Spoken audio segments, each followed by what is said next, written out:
Summer சீசன்ல தர்பூசணி சாப்பிட்டும் juice குடிச்சு போர் அடிச்சவங்களுக்காகவே இந்த சூப்பரான ரெசிபி டெல்லியோட ஃபேமஸான மொஹபத் கா ஷர்பத்.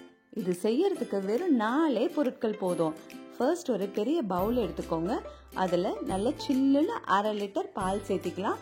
இந்த ஷர்பத்தோட சீக்ரெட் இன்கிரீடியன்ட் ரூஅப்ஸா ஒரு 2 டேபிள் ஸ்பூன். சப்போஸ் உங்ககிட்ட ரூஅப்ஸா இல்லைனா ரோஸ் சிரப் கூட சேர்த்திக்கலாங்க. பவுடர் பண்ண சர்க்கரை 2 டேபிள் ஸ்பூன். சர்க்கரை பவுடர் பண்ணி சேர்த்துனீங்கன்னா தான் ஈஸியாக கரைஞ்சிடும். இந்த மொஹபத் கா ஷர்பத்தோட மெயின் இன்கிரீடியன்ட் இந்த தர்பூசணி தாங்க. ஷர்பத்துக்கு நல்ல செவேனே இனிப்பா இருக்க தர்பூசணியா வாங்கிக்கோங்க. இந்த தர்பூசணியை நடுவில் கொஞ்சம் அப்படியே எடுத்து விட்டு நல்லா லைட்டாக இது மாதிரி மசிச்சு விட்டுட்டு சேர்த்துறப்போ அந்த தர்பூசணியோட தண்ணியும் பாலும் சேர்றப்ப சூப்பர் டேஸ்ட் கொடுக்கும். நல்லா கலக்கிடுங்க. அவ்வளோதாங்க, நம்ம தலைவன் ரெடி.